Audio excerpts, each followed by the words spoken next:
My name is, now it's Kadim, but it was Mark Jackson. I'm 57 and I was born in Concert. Concert's a small town, 15 miles to the west of Newcastle. Very, very strange place. It was a steelworks. So everybody in the town lives in the town, socialised in the town. Some people, pensioners, when I was younger, had never left Concert. No reason to leave. Men had gone away to war in the Second World War, came back, and since 1945 to 1985, never left Concert. Everything was there for them. Maybe go to Blackpool occasionally on holiday. Very strange place, brother. Very, very insular. No ethnic diversity. No Muslims. No Muslims in Concert. There is now, but this was back when I first became a Muslim. There was no Muslims in Concert. Split between Protestants and Catholics. So for me, Catholic people were strange, exotic. And that's Catholic. White Catholic people were strange, and I didn't mix with them because I was default Church of England. I never went to church, brother. I believed in God, but I didn't go to church. I wasn't a fan of organised religion.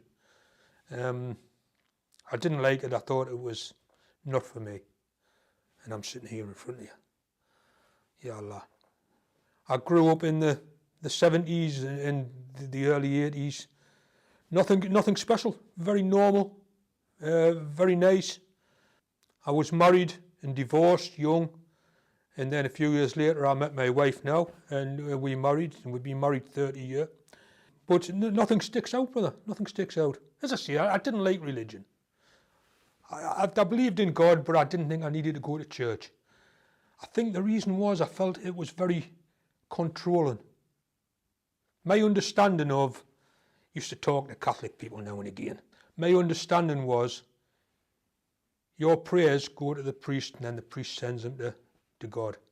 I thought, this is not how it works. I think my prayers need to go directly to God, not through another person. I work in health and safety. I'm a health and safety manager for a big company, Cleveland Bridge. It's a very big company in the northeast. We're the people that built the Tyne Bridge, Sydney Harbour Bridge, things like this. I've always worked in heavy industry, and for the last 25 years I've worked in health and safety in these industries. And they have always been predominantly white, working class industries. So it's surprising how well people have accepted us. In the current climate, there's a certain, you need to accept people of different ethnicities and religions. But that was never it. People just accept you. Oh, you're Muslim. Oh, how does that work? And then people will ask you, and you can give a little bit dower. Will these people ever become Muslim? I don't know. That's between them and Allah. But you can give a little bit dower. Myself and my wife, we travelled a lot, brother, on holiday in the Middle East. And we met a lot of Muslims. Very, very nice people. We travelled to Syria before the Troubles. It was becoming a big tourist destination. Fantastic country, fantastic people. Beautiful. And Palestine, went to Palestine, Tunisia, Morocco, Turkey, all these Muslim countries, and we met a lot of Muslims. And I think slowly, slowly it starts to sink in. And it starts to become, it changes your thinking. You start to think, am I right? Or are these people right? And slowly, slowly, myself and my wife, we both started to think that. And say we travelled to Syria and we went to the Umayyad Mosque. You get to visit as a tourist. You get to visit the Umayyad Mosque. And I felt compelled to pray. I wasn't a Muslim. I didn't know how to pray. I didn't know. So I just sat there and I spoke to God, Allah. I spoke from the heart. And my wife felt the same when we came out. We were very, very moved by our experience in Syria and the people we met. People with nothing, but they want to share what they've got. We went to houses and people lived in almost caves. They were almost like caves. And there was about 20 tourists. And the woman of the house, everybody had to go in and the kettle was on, make tea. On an open fire. Kettle's going on an open fire. Have tea. Sit down, everybody sit down and have tea. It's not, and then give me money, it's just hospitality. And I thought, I'm doing something wrong in my life. And for a lot of years I'd been searching for something, but I don't know what it was. But there was something missing. I always say to everybody, it was like I was a jigsaw and there was a piece missing. And it was Islam. I didn't know at the time. There was just something missing. I've spoken to the vicars and priests who've had them at the masjid.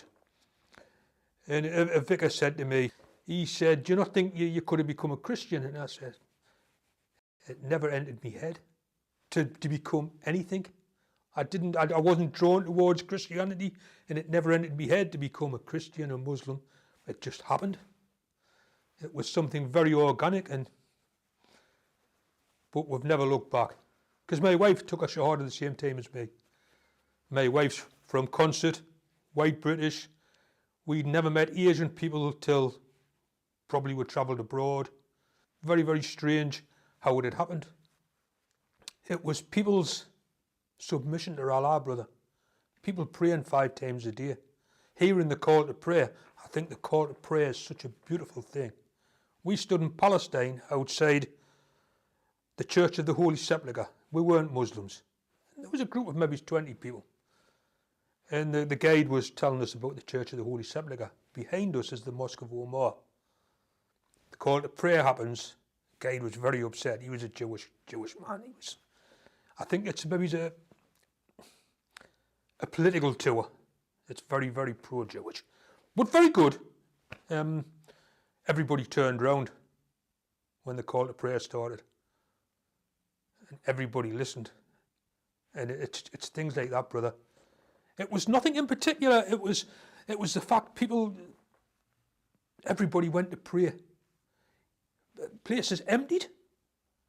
You would be in somewhere and it would empty. You'd hear the call to prayer. Everybody would just go one direction. And it feels so right. And we both start to investigate the Quran and looking more into the religion. And it went from there. We went to Palestine and we went to Jerusalem and we came back and I had to go away with work. I had to go to Birmingham with work. And I said to my wife, there's some great shopping in Birmingham. Let's go to Birmingham. And I said, you know what? I think we should try and visit a mosque in this country. I didn't know. I thought it was a tourist trap abroad. I'd phoned up. I'd said, could we come and visit? Oh, yeah, we'll have a tour at 10 o'clock. I think it was Thursday morning, something like this. Okay, we'll be there. So we stood outside, the sister came. Bus pulls up, all the kids piled off. It was a school visit. All the kids piled off and we all went in the mosque and we had a tour of the mosque. And afterwards, cup of tea, typical Muslim hospitality, samosa. And I was talking to one of the teachers. I says, I must congratulate you on your children. These are the best behaved kids I've ever seen. And there was 2 teachers and women, they were both laughing. These are special needs kids. They will not sit quiet. Not special needs, more educationally challenged, just disruptive kids. She says this is the first time we've ever seen them as quiet, attentive, asking sensible questions. The kids were fantastic, and I couldn't believe it. And I was asking the sister questions and more questions. She says, you seem very interested in Islam. I says, oh, yeah, we are. She says, there's a man in Birmingham, Mr. Khan. He runs an exhibition. You might want to go there. I'll see if I can make an appointment. So she phoned and, oh, yes, come along. We went to see Mr. Khan. I'm saying to my wife, we're going to be on the television. This is a wind-up. We're going to be on the television. But it's not. It's a man, Shamshad Khan, and he took our Shahada in Birmingham. We went around the exhibition, then we went to meet him, and we sat for maybe 4 or 5 hours talking. And he was asking us our beliefs and everything else. And he said, you know, I think you're already Muslim. And you just didn't know it. You just need to take the final step. And I looked at my wife and we said, yeah, we both want to take our Shahada. And afterwards, brother, bearing in mind the background I come from, Concert, big steelworks, coal mining community. If I chop my hand off, I'll go, oh, that hurt. I'd cried. And I don't think my wife had ever seen us cry. And I was crying afterwards because I was so emotional about taking my Shahada. And it just hit us both so hard. And 8, 9, 10 years later, I'm not even sure. Because everything before Islam seems to have faded away. I remember things vaguely, but it's nothing's the same. It's all very, very grey. And we've never looked back, brother. We still, 100%, it's the best thing we've ever done. It's the best thing, and I would recommend it. Recommend it to anybody. It's a strange thing to say. It's got to, you've got to feel it. It's possibly, Islam's possibly not for everybody, but I think people should look more into it and maybe not dismiss it as a foreign religion or a strange religion or something that other people do. I think people should really look at it and for themselves. Because if you'd asked me before, brother, when I was in my 30s, maybe, would you like to become a Muslim? I would have just laughed. You know, it's very, very strange. Funny story. Mr. Khan said, there's a mosque in Newcastle, very, very good mosque. I know the Imam, Sheikh Abdul Basit. Here's a telephone number, go there. So we lived in Concert, 15 mile away. Newcastle's accessible, but it's a car journey. So I phoned up one evening when I came into work. Can I make an appointment with the Imam on the phone? Imam not here, and the phone went down. So I tried the next night. Can I make an appointment with the Imam, please? Imam not here. Phone went down. So the third time, can I make an appointment with the Imam? Don't put the phone down. Yes. Can I make an appointment with the Imam? Tomorrow night, 8 o'clock. I'll be there. So myself and my wife came down, met Abdul Basit, Brother Schwab, and we're sat and we're talking to them, and he says, is there anything that worries you? I says, will I be accepted? Will we be accepted because we're white? And they both laughed. She says, you need to come in. And I prayed, first time in a masjid, I prayed properly with the brothers. And then, I don't know whether it's Newcastle Central Mosque or every mosque thing, I was handed the microphone and ushered to the front. And I'm standing like a rabbit in the headlights. And afterwards, all the brothers congratulated us and hugging. And I've never really been in a situation where men hug each other, and it's so physical, you know, and so beautiful, and it's so fantastic. And I've never been in that, brother, and it was great. It was great. I came to the masjid for prayer. We had classes here. We had a Quran class. There was derses. I went to IDC, Islamic Diversity Centre, and I was helped there. But there is a lot of support in Newcastle for people, and nobody should be left alone. Nobody should be left. You know, once you become a Muslim, it was probably slightly different for me, because I had my wife. We'd both become Muslims at the same time. We're both together, and we had each other for support. But I can imagine people who come to Islam on their own, and the family aren't Muslims, or that they have just friends at the masjid who are Muslims. I can imagine it's slightly different for them. But yeah, there's a lot of support in Newcastle. What kind of difficulties have I faced becoming a Muslim? I've been very lucky, brother. I haven't faced really any difficulties. My family, very accepting. Considering my parents are both 80 now, and they're from Concert, so they've lived there a lot longer than me, very accepting. And my parents came to the mosque. They've been quite a few times. And my father came, met Abdul Basit. First thing he said to Abdul Basit, our Imam, you're a bit young to be doing this job, aren't you? I'm going, Ya Allah. They're very accepting. And I think my parents are so accepting and so happy with it because they've just seen I'm a better person. I was never a bad person, but I'm a better person. And Islam hasn't changed us into a bad person or a fundamentalist. It's just made me a better person. And I'm much more content. And they can see I'm much more content and I'm more settled and happy. EDL and BNP, people like this, they do annoy us a little bit. Come to the mosque and talk. Come and sit down, have a cup of tea, talk to people. Like men. Instead of wanting to shout and fight and swear, come to the masjid and sit down and talk. I've been at an IDC event where the EDL turned up. You're all paedophiles. Hold on, that's a silly thing to say. Of course we're not. You all hate Britain. No, we don't. It's our country. You know, a lot of people have come here second, third, fourth generation, even first generation people.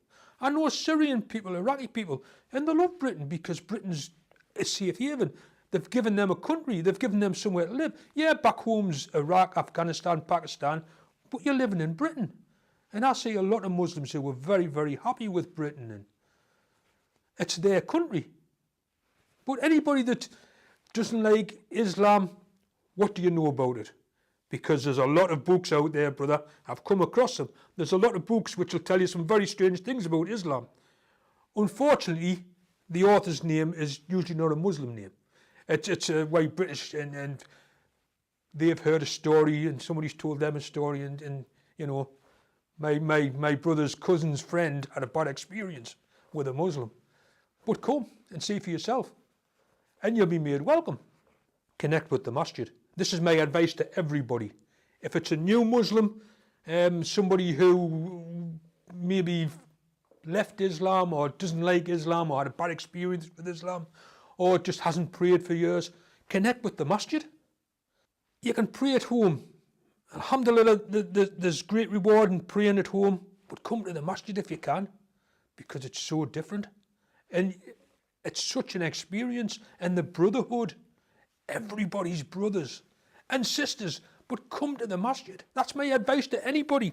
Anybody who, they're not feeling their Islam anymore, come to the masjid. People say, oh, but you don't have any culture. I'm British, like, so that's probably right, but we do have culture. British people do have culture. Unfortunately, it's the culture of going to the pub, going to the nightclub. So I don't miss that at all. I don't miss that. But we do have culture, and it causes problems. At work, Christmas parties. I don't go to, brother, because there's alcohol and a lot of free mixing, and I don't usually have to free mix. The ladies in the office stay in the office, and I stay on the shop floor. But at Christmas parties, everything's different, so I don't do it.